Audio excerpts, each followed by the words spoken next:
Olá, sou o professor Heitor. E eu sou o professor André. E esse é o episódio 20 do Quarentena com História. Pera aí, André, preciso fazer xixi.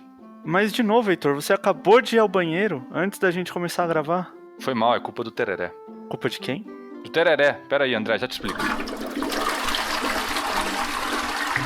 Você lavou as mãos, Heitor? Claro que lavei. Tô lavando as mãos toda hora por conta da Covid, esqueceu? Eu não esqueci, eu falo isso ao fim de todo episódio do podcast. Queria saber se você estava mantendo esse bom hábito. Tô sim. Obrigado pela preocupação, viu? Mas respondendo a sua pergunta, eu tô bebendo muito tereré, que é uma bebida típica da América do Sul, principalmente ali da região do Mato Grosso, Paraguai, Argentina, por onde os povos guaranis se espalharam por longo da história. É uma infusão de erva mate em água gelada. Uai, mas infusão de erva mate não é chimarrão? É parecido, mas o tereré é com água gelada ao invés de água quente, como no caso do chimarrão gaúcho ou do mate argentino e uruguaio. Entendi. E como é um chá, imagino que seja diurético, isto é, faz seus rins e sua bexiga funcionarem e você ter vontade de ir ao banheiro o tempo todo, não é? Exatamente. O que é muito saudável, afinal de contas está quente e seco. O mate me mantém hidratado e me ajuda a beber os 2 litros de líquido que a gente deve ingerir todos os dias para o nosso corpo funcionar bem. Rapaz, tá quente mesmo. Aliás, tava pensando nisso. Ainda estamos no inverno e as temperaturas estão passando dos 30 graus. Em Cuiabá, capital do Mato Grosso, a temperatura alcançou os 42 graus. Pois é, e parte da causa do calor absurdo que anda fazendo tem a ver justamente com o Mato Grosso. Eu andei lendo que o Pantanal, um dos biomas mais ricos do planeta, está sofrendo com grandes queimadas. Dizem que 12% de todo o Pantanal já foi destruído. É, André, como se já não bastasse a pandemia, ainda temos que conviver com as queimadas que destroem a natureza. Você sabe que no mundo todo, as emissões de gases poluentes da atmosfera diminuíram, por conta das pessoas ficarem em casa, se deslocarem menos e consumirem menos. Sei sim. E você sabe em qual país isso não aconteceu? Pelo seu tom, no Brasil? Infelizmente você está certo. Também pudera, né, Heitor?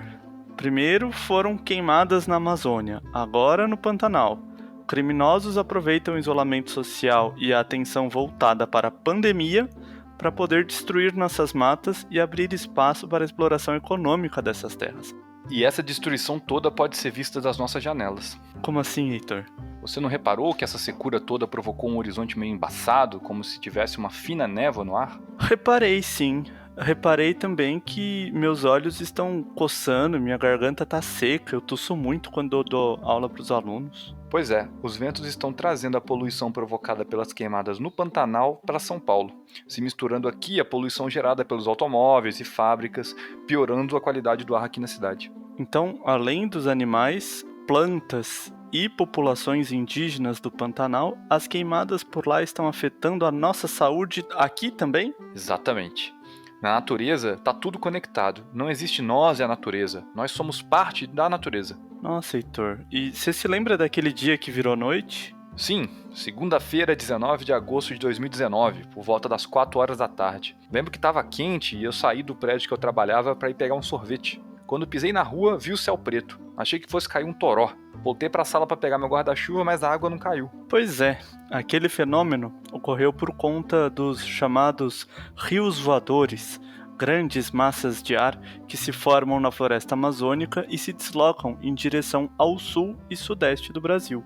É um fenômeno natural e muito importante para a irrigação de plantações e abastecimento de água de estados como Minas Gerais, São Paulo e Rio de Janeiro. Mas, naquele dia específico, a Amazônia já estava sofrendo com queimadas e a fumaça se misturou às massas de ar, bloqueando a luz do sol em São Paulo. Foi assustador, André. Eu me senti em Manchester. Manchester? Eu tava me sentindo aí em Gotham City. Pode ser também, mas eu acho que Gotham deve ter se inspirado na Manchester britânica do século XIX. Sei, a cidade do Manchester City, do Manchester United, do Oasis, do Joy Division. André, você acha que os nossos ouvintes sabem o que é Oasis e Joy Division? Talvez saibam. Se eles tiverem pais com bom gosto musical, eles já devem ter ouvido em casa alguma música das melhores bandas de Manchester. Enfim, Você sabe que Manchester foi um dos centros da Revolução Industrial no começo do século XIX. Com suas indústrias têxteis, com grandes máquinas movidas a energia liberada pelo carvão mineral, o céu da cidade era permanentemente negro por conta da descarga de poluentes na atmosfera. Não só Manchester, como Liverpool. Antes de ser a cidade do grande time de futebol da Inglaterra, dos Beatles e da melhor banda de todos os tempos, Pink Floyd, Liverpool também sofreu muito com a poluição do ar e da água, com a aglomeração de pessoas vivendo em situações precárias em seus bairros, com a exploração do trabalho infantil. Oasis, Beatles, Pink Floyd, Joy Division, você tá musical hoje, hein, André? Eu tô velho mesmo, né? Eu também. Mas tudo bem, respira fundo e vamos lá. Tá difícil de respirar com esse ar seco, Heitor. Agora, imagina que o que estamos sofrendo agora não é nada se comparado com o que a população de Manchester e Liverpool sofreram. Pelo menos nós temos a consciência que a poluição faz mal à nossa saúde e à saúde do planeta. É verdade, na época da Revolução Industrial não havia ainda essa noção. Para muitos, ver aquele horizonte cheio de chaminés descarregando colunas de fumaça negra nos céus era sinônimo de progresso, desenvolvimento. Muitos países queriam poder fazer a mesma coisa. O Brasil, por exemplo. O Brasil, por exemplo, que nessa mesma época vivia uma disputa entre grupos que queriam modernizar o país criando fábricas e indústrias, enquanto outros desejavam manter o Brasil como um país voltado para o campo, que produzia açúcar, algodão e café para exportar para as outras nações. Tudo isso explorando a mão de obra de pessoas escravizadas. Isso é muito louco, né? As elites do Brasil do século XIX escolheram manter o Brasil um país agrário que usa pessoas escravizadas para produzir produtos de baixo valor que seriam vendidos no exterior. Tudo isso para manter as suas terras, suas riquezas, seus privilégios, mesmo que às custas do desenvolvimento do país. É louco mesmo, mas ainda acontece. Essas pessoas que promovem queimadas nas matas brasileiras não pensam tão diferente daqueles latifundiários do século XIX. Eles preferem colocar em risco todo o país a mudarem seus hábitos de ganhar dinheiro. E não dá nem para alegar ignorância, né? Essas pessoas sabem o mal que elas estão fazendo não só para o Brasil, mas para todo o planeta. Esses biomas devastados podem nunca mais se recuperar. Você deve se lembrar do ano passado, Heitor, quando aconteceu o Dia do Fogo.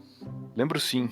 E tô vendo aqui no site de notícia que foi no dia 10 de agosto de 2019, um pouco mais de um ano atrás. Isso mesmo.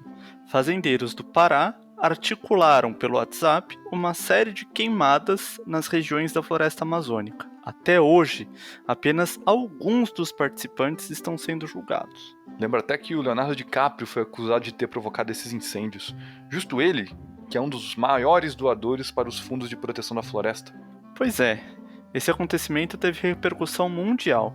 Diversos países e grandes empresas estão pressionando o Brasil para fortalecer a fiscalização nas regiões de preservação. Não são apenas as queimadas que preocupam as autoridades mundiais, é o desmatamento também. Mas, André, a vida moderna, com tecnologia, com grandes indústrias como os temos hoje, é incompatível com a preservação da natureza? É uma boa pergunta, Heitor. Eu diria que, se as coisas forem feitas corretamente, não.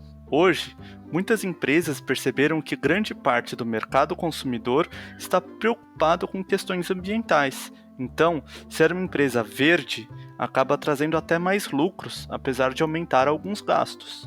Nossa, André, acabei de pensar uma coisa. O que, Heitor? Os consumidores têm o poder nas mãos para pressionar as empresas, que por sua vez podem pressionar os governos a adotarem medidas de preservação. Explica melhor um pouco essa sua ideia. Assim, André, se as pessoas passarem a comprar apenas produtos com certificação de sustentabilidade e de preservação ambiental, isso vai fazer com que cada vez mais empresas se interessem em adotar medidas desse tipo. Faz sentido. As empresas que não forem sustentáveis deixariam de vender seus produtos. Com o tempo, se quiserem permanecer no mercado, vão ter que adotar medidas de sustentabilidade. Isso, e vão exigir dos governos, sejam regionais ou federais, incentivos por adotarem medidas verdes. Dessa forma, os próprios governos vão passar a adotar medidas como essas. Aqui em casa, a gente compra bastante comida orgânica de pequenos produtores. Acreditamos que incentivar a agricultura familiar, que é agroecológica, é uma forma de sustentabilidade, porque esses pequenos produtores não usam produtos químicos e nem fazem produções de monocultura como a soja e a cana. Além disso, comprar alimentos desses pequenos agricultores contribui para uma melhor distribuição de renda, diminuindo com a desigualdade social. Mas será que o fato de eu fazer isso aqui em casa tem algum efeito? Olha, André, tem sim, porque você acabou de contar a sua experiência e dar essa sugestão para muitos dos nossos ouvintes. Provavelmente alguns já façam como você. Com o tempo, as pessoas vão percebendo que os alimentos dos pequenos produtores são mais saudáveis porque não possuem agrotóxicos ou outros produtos químicos. E além de mais saudáveis, Heitor, são mas muito mais saborosos. Dá pra fazer um belo frango com quiabo usando apenas produtos orgânicos. Faz toda a diferença. Ah, André, esse é golpe baixo, hein? Você sabe que frango com quiabo é meu prato favorito. Agora imagina eu comer um frango sem hormônio, um quiabo sem agrotóxico, uma cebola orgânica. Tô salivando aqui. Tati, vou no mercado comprar frango com quiabo quando eu terminar aqui, tá bom? Vá ao mercado, Heitor, mas compre usando a consciência, dando preferência a esses produtos agroecológicos e orgânicos. Aliás, incentivar a agricultura familiar é também uma forma de combater os incêndios nas florestas. Como assim? O Dia do Fogo, que aconteceu no ano passado, foi promovido por grandes fazendeiros que se mostraram criminosos ao fazerem isso. Eles queimam áreas de preservação para poder invadir essas terras. Eles querem usá-las para fazer pasto para o gado, para plantar soja, cana. O pequeno produtor, no seu pedaço de terra, trabalha com diversos produtos e numa escala menor, então não precisa fazer nenhum tipo de queimada. O simples fato de ele produzir várias hortaliças, grãos, legumes diferentes garante a fertilidade do solo. A monocultura dos latifúndios acaba deixando o solo muito pobre. Eita, agora não entendi, André. Na minha cabeça, se há uma diversidade de produtos, eles vão tirar mais nutrientes da terra. Se tem apenas um produto, vão tirar apenas aqueles nutrientes para aquele produto.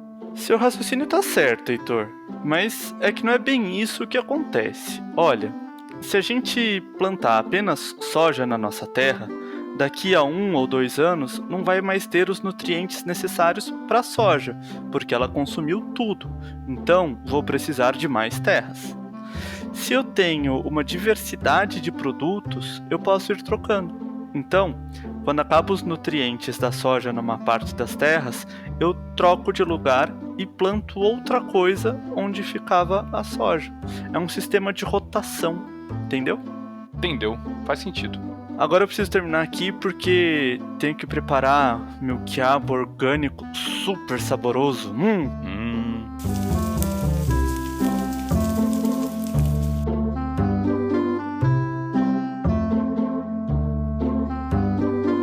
Esse podcast foi escrito, apresentado e produzido por mim, professor Heitor. E por mim, professor André. A revisão do roteiro foi feita pela professora Mariane. E pela professora Maíra. A edição de som é da Tatiana Boldaquian. Obrigado a todas e a todos que ouviram até aqui. Fiquem em casa, mas se precisarem sair, usem máscara. E não se esqueçam de sempre lavar bem as mãos. Tchau, tchau.